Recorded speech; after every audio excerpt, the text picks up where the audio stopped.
Дегеле адамзат өзі коомдошуп жашагандан баштап, бул турмушта дүйнөдө көп нерсени изилдеди, тапты, өндүрдү, топтоду. Ошол нерсенин баардыгы бир чоң байлык болуп, адамзаттын өзүнүн келечегине кызмат кыла турган чоң байлык болуп берди. Бул өзү рухий байлык, анан материалдык байлык. Материалдык байлык албетте адам үчүн жашоосуна каражат катары болсо, ал эми рухий байлык адамдын жан дүйнөсүн байытуучу, аны адам кылып өнүктүрүүчү, адам кылып сактап туруучу, адамдык абийирин, адамдык аброюн, адамдык кебетесин, адамдык жашоосун улам байыта турган, толуктай турган, калыптандыра турган, тарбиялай турган чоң нерсе. Материалдык байлык улам азая баштайт экен, түгөнө баштайт. Ал эми рухий байлык болсо, бул күн сайын байып отурат. Себеби материалдык байлык бул табигый байлык, жер астындагы байлыктар деп коелу. Мисалы, алтындын кени, мисалы, алтындын кени түгөнсө, ал эми ойдун кени түгөнбөйт. Ошон үчүн бул рухий байлык түгөнбөөчү. Адамзат коому канчалык өнүккөн сайын, ал өзү ошол коом өнүккөн сайын байып отуручу нерсе. Өзү философтор дагы айтат, адамдын бул жашоодогу кызматы эмне? Адамдын жашоодогу кызматы эң биринчи бул адамдын санын көбөйтүү, биологиялык кызматы. Бул өзү адам саны көбөйүп, өзү өсүп отура турган көрүнүш.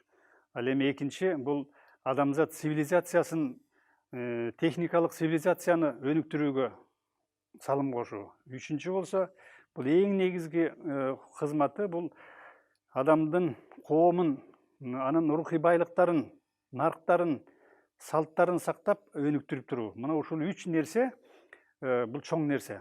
Ошонун ичинде рухий байлык бул китеп, адабият.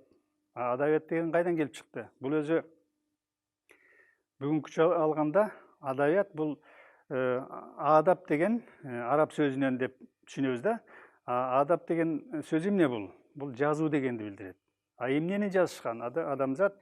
Дегенде адамдар үчүн, балдар үчүн, алардын келечеги үчүн бир эрежелерди, айрым бир жүрүм турум мамиле эрежесин жазып, ошондон улам адептик эрежелер келип чыккан. Адептик эрежелер кийин байып отуруп кол жазмага өткөн, кол жазма адабиятка өткөн да. Мына бүгүнкү күнгө чейин ошол адабият адамдын чоң маданиятын түптөгөн жана өнүгүп келатат.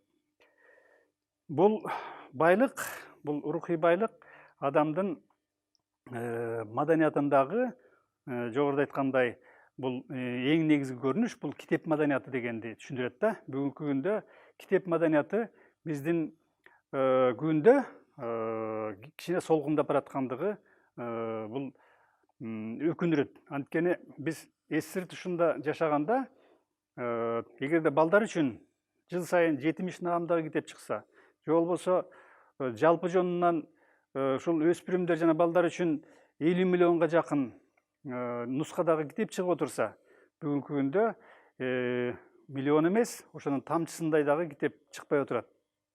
Мунун өзү кыргыз улутунун рухий жактан жардыланышына алып келди. Мына бул эгемендүүлүк жылдарынын башынан баштап алганда, мына быйыл 30 жылдын айланасы болуп калды. Ошол 30 жылдын айланасында кыргыздар бир канча жылын ушул турмуш тиричилигин түптөөгө, турмуш тиричилигин оңдоого, турмуш тиричилигин өркүндөтүүгө, өзүнүн жашоо шартын оңдоого гана кетирди. Ал эми балдардын маданияты, китеп маданияты, рухий маданият деген маселе бир топ солгундап калды. Ошон үчүн бүгүнкү күндө биз ата энелерди чакырат элем да, дегенде балдарды китеп окууга үйрөтүү үчүн үйдө, албетте үйдө, анан мектепте. Мен ушул үй жөнүндө айтайын. Бул өзү балдардын рухий маданиятын түптөөчү, китеп маданиятына үйрөтүүчү, кичинекейден баштап, 2 жашынан баштап, 3 жашынан баштап, керек болсо 1 жашынан баштап ошол китепке үйрөтүү маселеси бүгүнкү күндө бул маданияттуумун деген үй бүлөнүн бир чоң жумушу. Себеби маданияттуумун деген үй бүлөдө кичинекей китепкана болуш керек.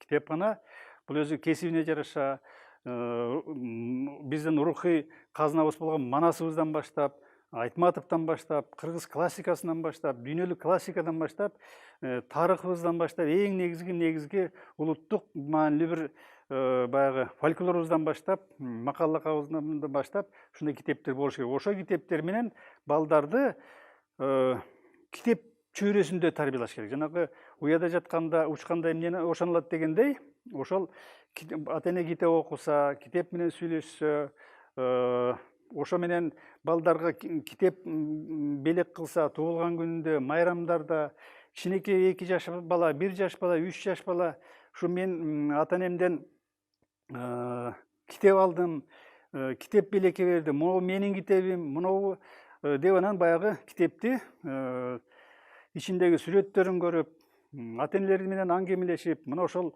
нерсе балдарды китепти сүйүүгө үйрөтүүчү кичинекей ичинде ички дүйнөсүндө бир жук калат да. Мына ошол жук акырындап өнүгүп отуруп, анан тиги эс тартып, мектеп курагына келип, анан андан ары баягы ата эненин мээрими менен өскөн бала китептеги дүйнө менен аралашып, китептеги мыкты образдардын таасиринде өсүп, андан кийин баягы улуу адамдардын турмушунан алынган, дүйнөдөгү мыкты инсандардын турмушунан, ийгиликтүү адамдардын турмушунан алынган мисалдар менен өзүн байытып жүрүп отурган чоң жолго түшөт да.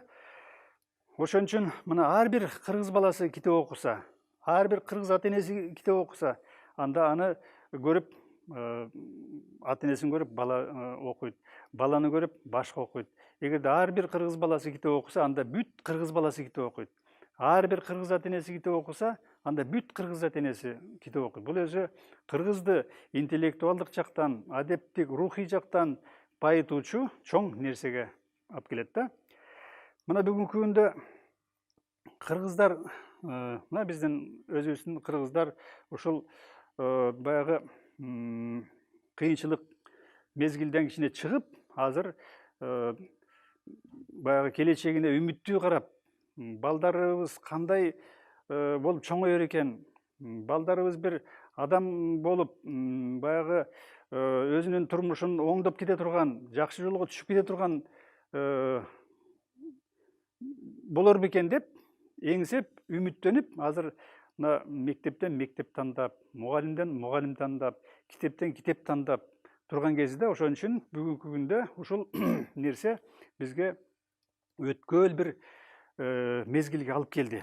Өткөөл мезгил ушул жакшы жакка босогону аттай турган мезгилге келди да. Себеби мына бүгүнкү күндө Кыргызстандын ар бир айылында бир адамдан бир китеп деген долбоор күч алып, бир айылдан экинчи айылга тарап атат. Бул өзү элди рухий жактан ойгонгондугун билдирет да. Рухий жактан ойгонгондугун, ойгонуу менен бирге элибиздин рухий байлыгын байытуучу, анан оңолуучу жакшы жолго аттандык да. Мына ушул өзү бизде чоң жаңылык болду.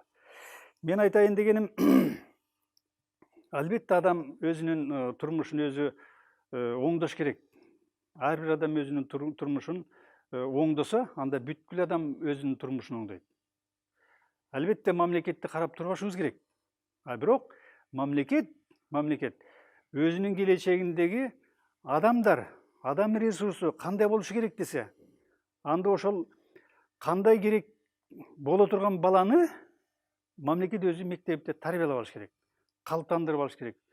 Мамлекет өзүнүн жазалоочу, тартипке чакыруучу гана функциясын эмес, тарбиялоочу, үндөочү, уюштуруп берүүчү дагы көп функциясын жасаш керек. Мисалы, мен мынтип айтканым, бизде СССР кезинде бизде мектеп басмасы, акыл басмасы, Кыргызстан басмасы, Эркиндөө басмасы деген чоң басмалар иштечү.